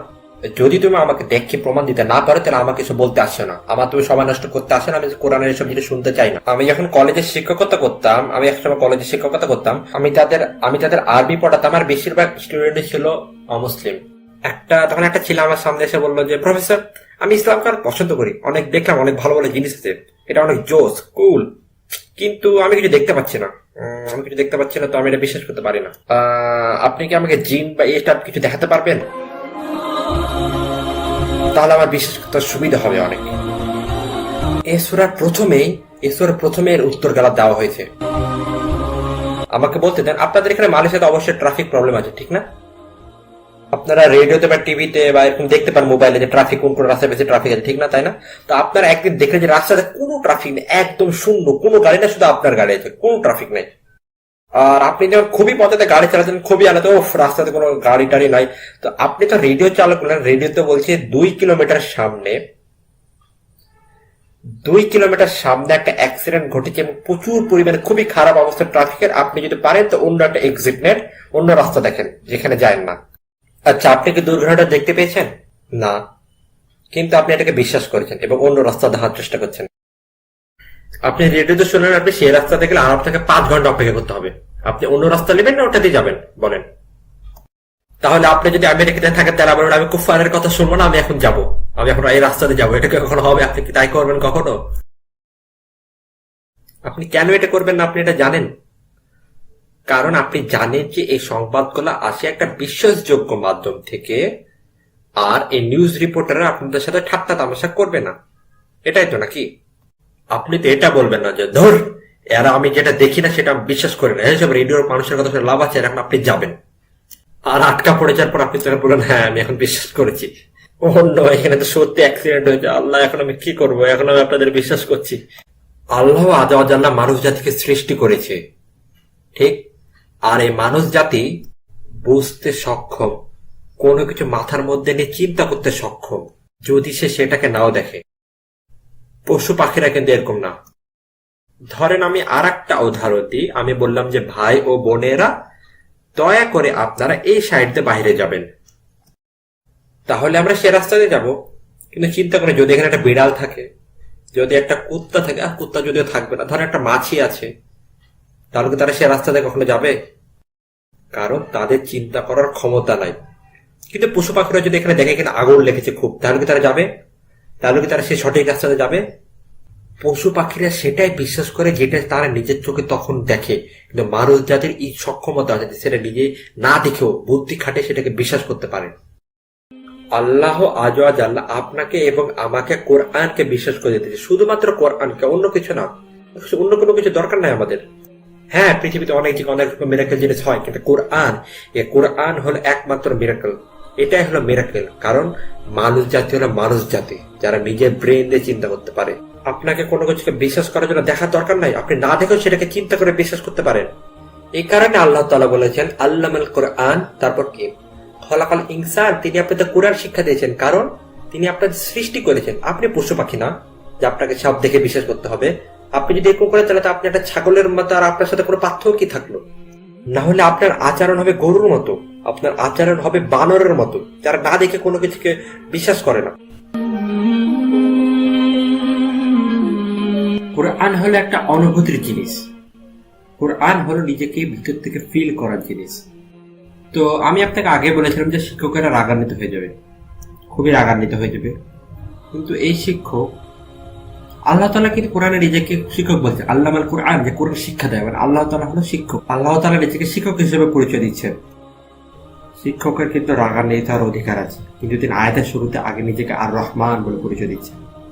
তিনি নিজেকে এমন শিক্ষক হিসেবে বর্ণনা করছেন যার আছে দয়া, পরম করুণা, যত্ন। সবার উপর হলো দয়া, এমনকি যদি তারা তার রাসূলকে অবিশ্বাস করে, এমনকি তাদের জন্য, যদিও তবুও তিনি তাদেরকে কোরআন শিক্ষা দিচ্ছেন। যদিও তারা ওনার রাসূলকে মেরে ফেলতে চাচ্ছেন, ওনাকে অমান্য করতে চাচ্ছেন, তবুও তিনি তাদেরকে কোরআন শিক্ষা দিচ্ছেন। তিনি তাদেরকে কোরআন শিক্ষা দিচ্ছেন, যদিও তারা সেই নিরীহ মানুষদেরকে মেরে ফেলেছে তাদের সামনে, রাসূল সাল্লাল্লাহু আলাইহি ওয়াসাল্লামের চোখের সামনে। যখন তারা কোরআনের আয়াতকে নিয়ে কি করছে, তারা একটা কোরআনের আয়াতকে অমান্য করছে, তখন আল্লাহ তাআলা আরেকটা কোরআনের আয়াত নাযিল করছে তাদেরকে বোঝানোর জন্য, তাদেরকে বারবার ভালো করে বোঝানোর জন্য। তারপর আরেকটা, তারপর আরেকটা, তারপর আরেকটা নাযিল করছেন। তিনি বারবার মানুষকে বোঝাতে চাচ্ছেন এবং তিনি প্রমাণ দিচ্ছেন যে তিনি হলো আর রহমান। তিনি যদি আর রহমান না হতেন তাহলে আপনি অনেক আগে মারা পড়তেন, অনেক আগে অমান্য করার সাথে সাথে। এই সূরার শুরুতে আমরা যে জিনিসটা শিখছি যে আল্লাহ তাআলা কোরআনকে নাযিল করেছেন উনার অপরিসীম ভালোবাসার প্রতীক হিসাবে। আমাদের বিশ্বে, আমাদের চারপাশে ইসলামকে নিয়ে প্রচুর প্রপাগান্ডা হচ্ছে। যখন মানুষ কোরআনে চিন্তা করে, বিশেষ করে নন মুসলিম যারা অমুসলিম, আনফর্চুনেটলি যে তারা যখন চিন্তা করে মুসলিমদের অত্যাচার নিয়ে, মুসলিমদের জঘন্য কাজগুলো নিয়ে, মুসলিমদের অত্যাচার নিয়ে, মুসলিমদের মারামারি, খুনাখুনি, কাটাকাটি নিয়ে, আল্লাহ তাআলা সবসময় তাদেরকে নরকে ফেলে দিবে, এটা তারা সবাই চিন্তা করে। কিন্তু আসলে এটা হওয়া উচিত ছিল না। আর তার চাইতে সবচেয়ে খারাপ জিনিস কি হলো জানেন? যখন মুসলিমরা কোরআনকে নিয়ে চিন্তা করে তখন মনে করে কোরআনে শুধু হারাম, সব জিনিসকে হারাম বলে দেওয়া হচ্ছে, আর কোরআনে সবসময় ঝগড়াঝাটির কথাই বলা হচ্ছে। মুসলিমরা এটা চিন্তা করে, নিজের ইচ্ছা না হলে অনিচ্ছা সেটা চিন্তা করে। কোরআনে সব জিনিসকে হারাম করা হয়েছে আর আমরা সবাই জাহান্নামে যাবো, কোরআনে জিনিসটা ঠিক করেনি, তার মনে মনে এটাই চিন্তা করে। আপনাকে কোরআনকে সেভাবে চিন্তা করতে হবে যেভাবে আল্লাহ তাআলা চায়। কোরআন হলো আল্লাহ তাআলার ভালোবাসার একটা প্রতীক, আল্লাহ তাআলার যত্নের প্রতীক। আপনি যদি জানতে চান আল্লাহ তাআলা কত দয়ালু, আল্লাহ তাআলা আপনাকে কত ভালোবাসেন, তাহলে কোরআনকে এখন থেকে পড়া শুরু করুন। আপনি যদি জানতে চান আল্লাহ তাআলা আপনার উপর কত যত্নশীল, তাহলে এখন থেকে কোরআন পড়া শুরু করুন। আপনি এমন কিছু অনুভব করতে পারবেন যেটা আপনি এর আগে কখনো অনুভব করেননি, এবং আপনাকে সেটা কাঁদিয়ে ছাড়বে ইনশাআল্লাহ তাআলা। আপনি আল্লাহকে এমন ভাবে চিনতে শুরু করবেন যেটা আপনি এর আগে কখনো পারেননি। এটা আপনার দৃষ্টিকোণ থেকে আপনার দৃষ্টিকোণই বদলে দিবে। আপনি জানেন কেউ যখন অন্য সম্পর্কে চিন্তা করবে তখন কিন্তু তার চোখে পানি বাড়াবে না, তার চোখে তখনই পানি বাড়াবে যখন সে নিজেকে উপলব্ধি করতে পারবে, সেটা আয়াতে সেটা নিজেকে মিলাতে পারবে, নিজেকে সে চিন্তা করতে পারবে। যে মানুষগুলো সালাত আদায় করার সময় কান্না করে তারা সে আয়াতগুলোর সাথে নিজেকে উপলব্ধি করতে পারে। আমাদেরকে অবশ্যই কোরআনের সাথে পার্সোনাল সম্পর্ক তৈরি করতে হবে, অবশ্যই তৈরি করতে হবে। আপনি যদি বুঝতে চান রহমান বলতে আল্লাহ তাআলা কি বুঝিয়েছেন, তাহলে অবশ্যই আপনাকে কোরআনের স্টুডেন্ট হতে হবে। চলেন আল্লামাল কোরআন নিয়ে কিছু কথা বলি। কিছু কথা, আল্লামা মানে জ্ঞান দান করা, তো আরবিতে এটা বুঝায় যে কাউকে কোনো কিছু জ্ঞান দান করা লম্বা সময়ের জন্য, লম্বা দীর্ঘ সময়ের জন্য। এখানে কোনো তাড়াহুড়া নেই, এমন না যে আপনাকে একবার বসে পুরো কোরআনে তাফসীর পড়ে নিতে হবে বা আপনাকে জেনে নিতে হবে, এরকম কোনো তাড়াহুড়া নেই। প্রতিদিন কিছু সময়ের জন্য কোরআন পড়েন আর এটাকে বোঝার চেষ্টা করেন প্রতিদিন নিয়মিত।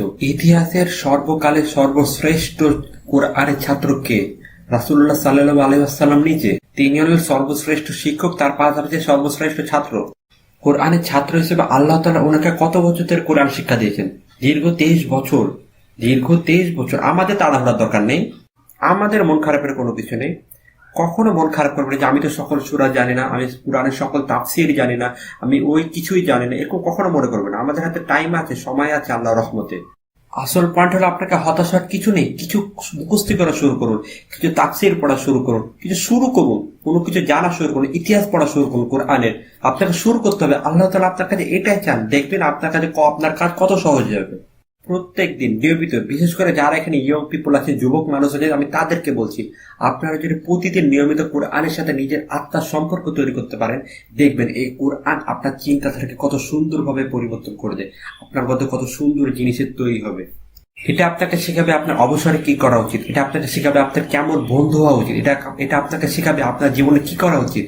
আপনার জীবনের উদ্দেশ্যকে আপনি নতুন ভাবে জানতে পারবেন যখনই আপনি কোরআনকে নিজের মধ্যে অন্তস্থ করতে পারবেন, নিজেকে কোরআনকে ভালোবাসতে শিখবেন। আমাদের অবশ্যই আশাবাদী মানুষ দরকার, আশাবাদী যুবক দরকার। কোরআন আপনাকে আশাবাদী করে তুলবে, নিরাশা কখনো করবেন ইনশাআল্লাহ তাআলা। আমাদের অবশ্যই এমন মানুষ দরকার যারা রাসূলুল্লাহ সাল্লাল্লাহু আলাইহি ওয়াসাল্লামের নীতি অনুযায়ী আমাদের সমাজকে সুন্দরভাবে গড়ে তুলবে। আমরা তো এমন প্রজন্ম চাই না যারা সারাদিন টিভি দেখবে, তারা সারাদিন সিনেমা দেখবে, যারা সারাদিন ভিডিও গেম খেলবে। আমাদের এরকম প্রজন্ম দরকার নেই। কারণ আপনি যখন টিভি দেখবেন, তারপর আপনি সিনেমা দেখবেন, তারপর আপনি ভিডিও গেম খেলবেন, তারপর আপনি ড্রাগস দিবেন, তারপর আপনি প্রেম করবেন এবং তারপর আপনি ধ্বংস হয়ে যাবেন। আর এভাবে জীবন ধ্বংস হচ্ছে, প্রতিদিন হাজার হাজার লাখ লাখ মানুষের জীবন ধ্বংস হচ্ছে। শুধুমাত্র অমুসলিমদের কথা বলছে না, আজকে মুসলিম যুবকদের জীবন ধ্বংস হচ্ছে। আমাদেরকে এটাই শিক্ষা কোরআনের।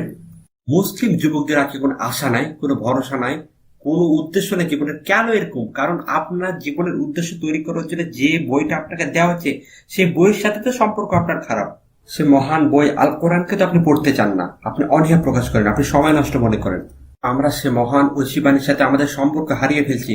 এটা আমাদের উম্মার সবচাইতে বড় একটা ক্ষতি এবং সবচাইতে অবহেলার এবং সবচাইতে মারাত্মক একটা ক্ষতির দিক। আমাদের অবশ্যই সে বইয়ের সাথে, সে মহান পবিত্র ঐশীবাণীর সাথে আমাদের সম্পর্ক গড়ে তুলতে হবে। সে ঐশীবাণীর আলোকে আমাদের জীবন করতে হবে এবং সে ঐশীবাণীর আলোকে আমাদের জীবনের উদ্দেশ্য ঠিক করতে হবে। সেই সকল নিষ্ঠুর মানুষ যারা রাসূলুল্লাহ সাল্লাল্লাহু আলাইহি ওয়াসাল্লামকে গালিগালাজ করতে, মারার চেষ্টা করেছে, মারামারি কাটাকাটি খুন তারা যেগুলো করে শুরু করেছিল, তাদেরকে আল্লাহ তাআলা আর রহমান দিয়ে তাদেরকে সম্বোধন করেছেন, আর রহমান দিয়ে তাদেরকে দাওয়াত দিয়েছেন এই সূরার মাধ্যমে। কারণ কেনে জানেন? আল্লাহ তাআলা জানে যে ওই মানুষগুলো যখন এই বইয়ের সংস্পর্শে আসবে তখন তারা অবশ্যই এটাকে মানতে বাধ্য হবে। কারণ এই বইটি এভাবেই তৈরি, এই বইটি এভাবে আল্লাহ তাআলা পাঠিয়েছেন। তারা সেই বইটাকে ছেড়ে যেতে পারবে না, তারা সেই বইটাকে আল্লাহর আদেশকে ভালোবাসতে শুরু করবে। আচ্ছা, আপনারা জানেন আলেম আর দায়ের মধ্যে পার্থক্য আছে। আপনাকে অন্যের সাথে কোরআন পড়া এবং অন্যকে কোরআন শিখা বা অন্যের সাথে কোরআন ভাগাভাগি করার জন্য আপনাকে আলেম বা মুফতি হওয়ার দরকার নেই। হ্যাঁ, আপনাকে এমন না যে এই কোরআনে অনেক ডিফিকাল্ট আয়াত আছে যেটার জন্য অবশ্যই মুফতি এবং আলেম দরকার। তার মানে এটা যে আপনাকে আগামীকালে উত্তরাধিকার সূত্রে কোরআনে যেসব আয়াত আছে সেটা না আপনাকে খুতবা দিতে হবে, এমনটা না। But when Allah says, وَالْعَصْرِ إِنَّ الْإِنسَانَ لَفِي خُسْرٍ, আপনার বন্ধুর সাথে কোরআন নিয়ে কথা বলেন, রাসূলুল্লাহ সাল্লাল্লাহু আলাইহি ওয়াসাল্লামের জীবনে নিয়ে কথা বলেন কোরআনের আলোকে। আপনাকে এটার জন্য মুফতি বা আলেম হওয়ার দরকার নাই। এরকম হলে তো আমাদের সমাজটা সুন্দরভাবে গড়ে উঠবে। এটা হবে আমাদের একে এবং অপরের জন্য রিমাইন্ডার, যাতে আমরা আল্লাহকে প্রতিনিয়ত স্মরণে রাখতে পারি। প্রথমত এটাই হলো আল্লামাল কোরআন। আপনাকে অবশ্যই টাইম ধরে পড়তে হবে, টাইম ধরে আপনাকে কাজ করতে হবে। আর দ্বিতীয়ত যেটা হলো, এটা হলো আজকে আমার রাতের খুতবা শেষ অংশ, যেটা আমি আপনাদের সাথে শেয়ার করবো এখন। আচ্ছা, আপনাদের এখানে কতজন ইউনিভার্সিটির স্টুডেন্ট আছে? ইউনিভার্সিটি স্টুডেন্ট এবং যারা গ্রাজুয়েট করে তাদের মধ্যে একটা জিনিস খুবই সত্য থাকে, কি জানেন? তারা তাদের পূর্বের স্কুলকে খুবই প্রাউড ফিল করে। হতে পারে আপনি যে স্কুলে বা যে কলেজে পড়েছেন সেটাকে আপনি পছন্দ করেন না, বা সেই স্কুলে সেই জিনিসগুলো আপনাকে পছন্দ করতেন না, কিন্তু আপনি যখন গ্রাজুয়েট হয়ে বাড়িয়ে যাবেন সেই সার্টিফিকেটটা আপনি অবশ্যই দেওয়ালে টাঙিয়ে রাখবেন, কারণ আপনারা প্রাউড ফিল হবে। এটা হয় সবারই মাধ্যমে, এটা কমন জিনিস, সবার মাধ্যমে হবে। যারা আরবির ছাত্র আছে তাদের ক্ষেত্রে জিনিসটা সত্য, যারা ইসলামের কোন একটা বিষয় যখন ইলম অর্জন করে, এই বিখ্যাত শেখের কাছে পড়ে বা বিখ্যাত আলেমের কাছে পড়ে যখন কোনো কিছু ইলম অর্জন করে, তারা সেটা নিয়ে তখন প্রাউড ফিল করে। এটা তাদেরকে যেমন প্রেস্টিজের ব্যাপার হয়ে যায়। বা আমেরিকাতে যারা হার্ভার্ড ইউনিভার্সিটি বা MIT ইউনিভার্সিটি আছে, যখন তারা সেই স্কুলে যায় বা সেই স্কুল থেকে পাস করে গ্রাজুয়েট করে, তখন তারা একটা অনার ফিল করে। তাদের কাছে সেটা প্রাউডের ব্যাপার হয়, তাদের কাছে সেটা প্রেস্টিজের ব্যাপার হয় একটা।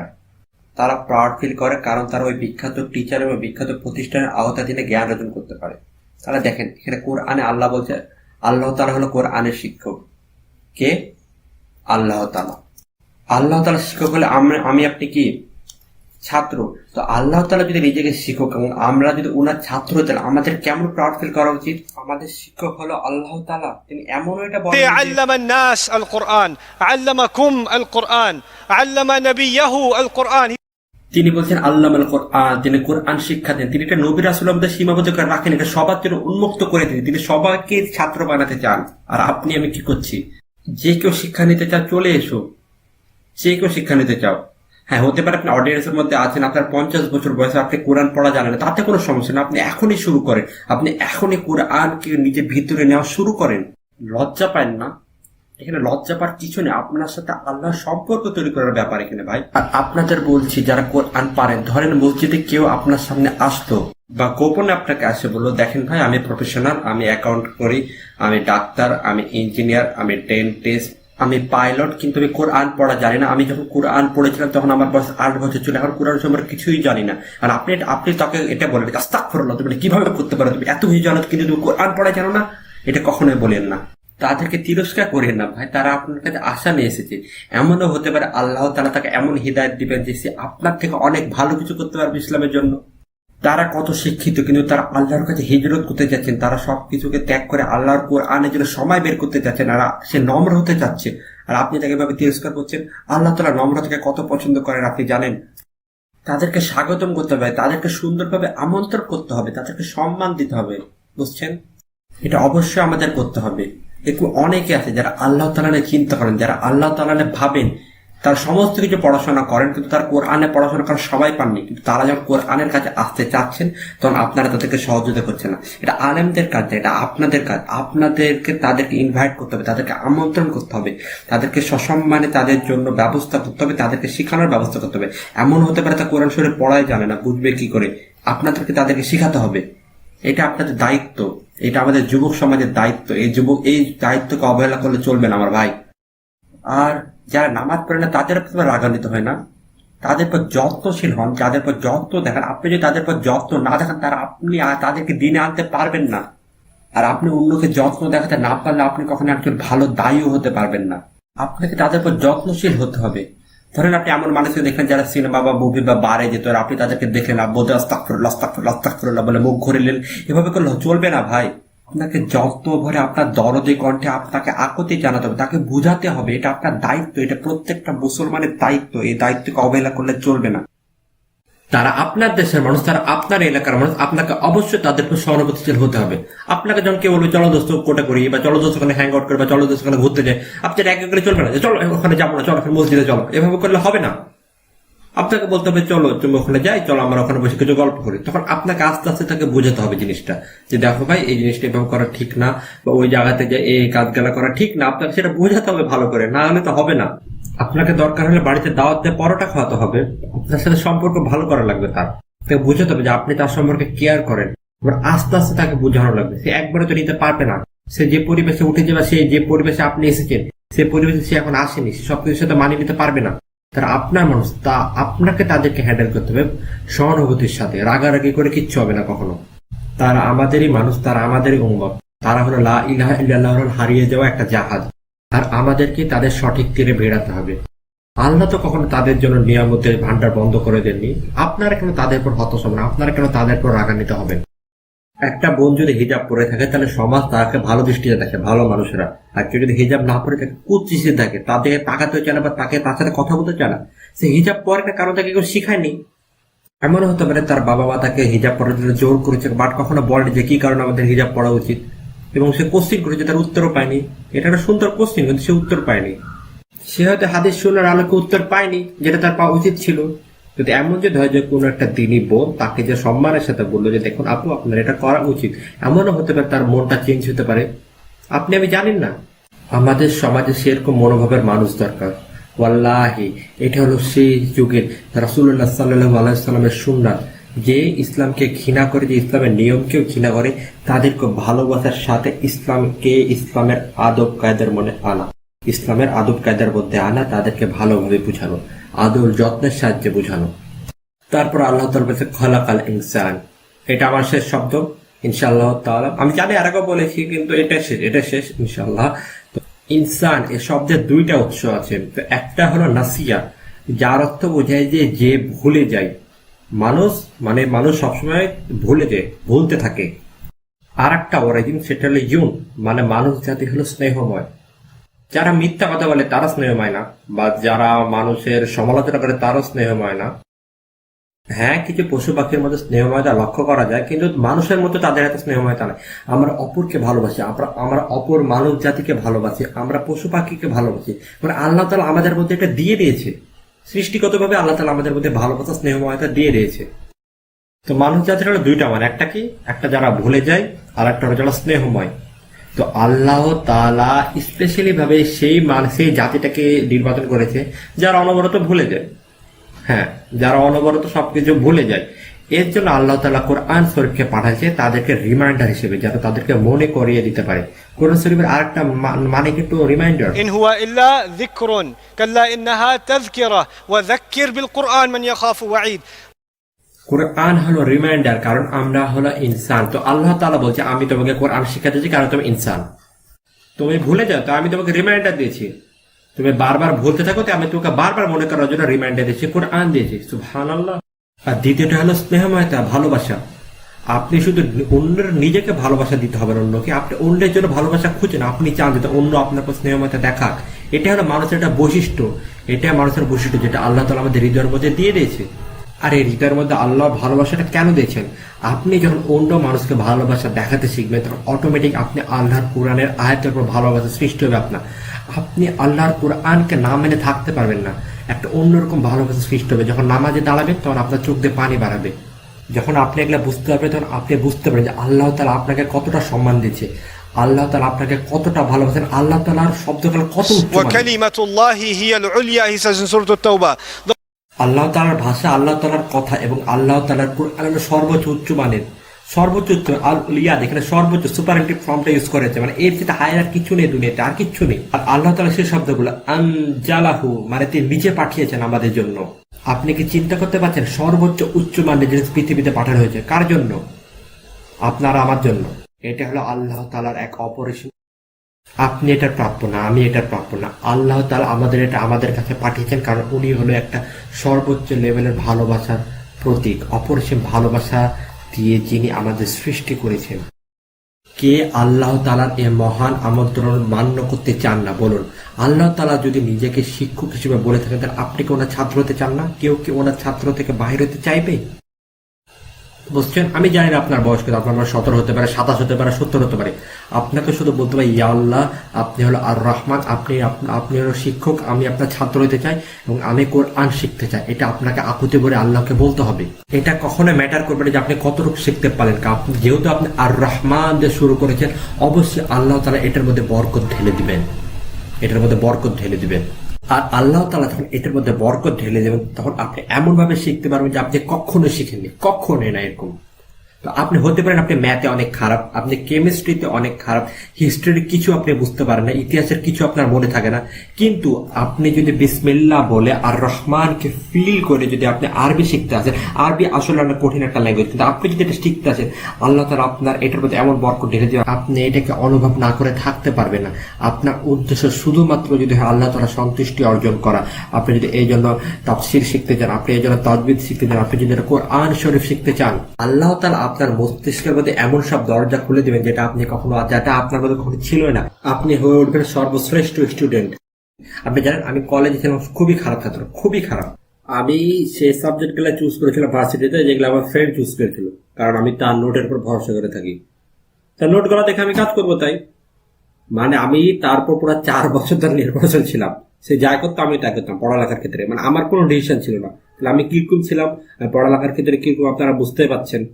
মানে আমি ঠিক মতো পড়াশোনা করতাম, আমার বন্ধু আমাকে ডাকে ডাকে ডাকে কলেজে নিয়ে যেত, কলেজে ঠিক মতো যেতাম না। কিন্তু আমি যখন কোরআন পড়া শুরু করলাম, আমার পুরো চেঞ্জ হয়ে গেলাম। আমি যখন আরবি ভাষা পড়া শুরু করি, কোরআন পড়া শুরু করি, তখন আমার জন্য সব সহজ হয়ে গেল। আল্লাহ তাআলা আমার জন্য সহজ করে দিয়েছেন। এমন না যে আমি স্মার্ট তাই আমি পেরে গেছি, এমনটা না। আল্লাহ আমার জন্য সহজ করে দিয়েছেন, কারণ আমি এই জিনিসটার মধ্যে ভালোবাসা খুঁজে পেয়েছিলাম আর রহমানকে খুঁজে পেয়েছিলাম বা পাচ্ছি। আমি সেটাকে নিজে নিজে সহজ করিনি, আল্লাহ তাআলা এটাকে সহজ করে দিচ্ছেন। আল্লাহ তাআলা, আপনি শুধু এটা করার ইচ্ছাটা করবেন আর আল্লাহ তাআলা এটা আপনাকে শিখিয়ে দেবে, আল্লাহ তাআলা আপনাকে সাহায্য করবে, আল্লাহ তাআলা আপনার জন্য এগিয়ে আসবে। তো আজকে আমি আপনাদের সাথে এইসব জিনিসগুলো আলোচনা করতে চেয়েছিলাম। আমি চাই আপনারা সবাই এই বইটার ছাত্র হন, সবাই আল্লাহ তাআলা ছাত্র হওয়ার চেষ্টা করুন, এটা আমি চাই। কখনো এটা থেকে দূরে পালিয়ে যান না, কখনো না। তো আজকে আমি একটা অ্যানাউন্সমেন্ট করছি, ধরতে পারেন অ্যানাউন্সমেন্টই করি। তো অ্যানাউন্সমেন্ট হলো আমি একটা প্রজেক্টে নিজেকে নিয়োজিত করেছি। হ্যাঁ, আমাদের মুসলিম উম্মার অনেকে যারা ইংরেজি ভালো পারেন, ফার্স্ট ল্যাঙ্গুয়েজ বা সেকেন্ড ল্যাঙ্গুয়েজ তারা পারেন, যারা কোরআন পারছেন না বা আরবি পারছেন না। তো আমি এটা চেষ্টা করবো আপনাদেরকে আরবি এবং কোরআনটাকে ভালোভাবে বোঝানোর চেষ্টা করা। এটা আমি একটা উদ্যোগ নিয়েছি, মানে হতে পারে এটা আপনাদের জন্য প্রথম পদক্ষেপ, মানে আমি চেষ্টা করবো আপনাদেরকে প্রথম পদক্ষেপটা অতিক্রম করার, তারপর আপনারা আরো অ্যাডভান্সে যেতে পারবেন, আরো অনেক সিরাত বা আপনারা তাফসিরে যেতে পারবেন আপনাদের উলামায়ে কিরামদের কাছ থেকে। আমি চাচ্ছি আপনাদেরকে প্রথম পদক্ষেপে সাহায্যটা করা, প্রথম পদক্ষেপ যাতে আমি আপনাদেরকে তুলে দিতে পারি এবং পরবর্তী পদক্ষেপ আপনারা নিজেরা আগাতে পারেন। সবারই কিছু প্রথম পদক্ষেপ দরকার হয় যেটার দ্বারা তারা সামনে এগিয়ে যেতে পারবে। তো আমি আপনাদের এটা একটা রিকোয়েস্ট বা অনুরোধ করছি, আপনারা চ্যানেল করতে পারেন। তো আমি যখন আরবি শেখানো শুরু করলাম আমার ফ্যামিলিতে, তখন আমি আমার প্রথমে আমার কন্যাকে দিয়ে শুরু করি, ছোট কন্যা। তো তাকে ধরো আমি দিনে 15 মিনিট আরবি শেখাই এবং সেটা আমি রেকর্ড করি, আর এগুলা রেকর্ড করে আমি আমার ওয়েবসাইটে ছেড়ে দিই বা ena.tv ওয়েবসাইটের নাম। তো আলহামদুলিল্লাহ এখানে খুবই তাড়াতাড়ি 7,000 মানুষ যুক্ত হয়ে গেছে এবং শিখছে আরবিক উইথ হুসনা। এই আমার মেয়ের নাম হুসনা, তো এই একই সাথে তারা শিখছে। এছাড়া আমরা আলহামদুলিল্লাহ পুরো কোরআনের তাফসীর ছেড়েছি এবং এমন তো হয়েছে আপনাদের কখনো যে আপনার কোরআন পড়তে গেছে, কোন একটা আয়াত ভাবছেন যে এটা করতে গেল, আয়াতটা কেন এলো, এই আয়াতের পর এই আয়াতটা কেন এলো, এরকম সংক্ষেপে তাফসীর আমি আলহামদুলিল্লাহ বা ena.tv-তে ছেড়ে দিয়েছি কোর্স আকারে। তো আপনারা চাইলে সেটাতে এনরোল হতে পারেন এবং আপনারা আশা করি আলহামদুলিল্লাহ আপনারা উপকৃত হবেন। আছেন যারা যে সাবজেক্টে পড়ছেন তারা হয়তো সে সময়টাতে আপনারা কোরআন পড়ার বা তাফসীর পড়ার সুযোগ পান না, বা আপনার বিভিন্ন মাদ্রাসা বা বিভিন্ন ইসলামিক স্কুলে যে পড়ার সুযোগ পান না। তো আমি অনলাইনে এটাকে একটা যখনই আপনারা ফ্রি পাবেন, যখনই আপনাদের মনে হবে যে হ্যাঁ আমার ইসলাম শিখার দরকার, তখন আপনারা যে সেখানে শিখতে পারবেন। কারণ এরকম অনেক হয়েছে যে অনেক পরবর্তীতে যে অনেক ইসলামের প্রতি আসলে তারা বুঝতে পারবেন তারা কোত্থেকে শুরু করবে। তো আমি আশা করি যে আপনি এবং আপনার পরিবার সহকারে উপকৃত হতে পারবেন।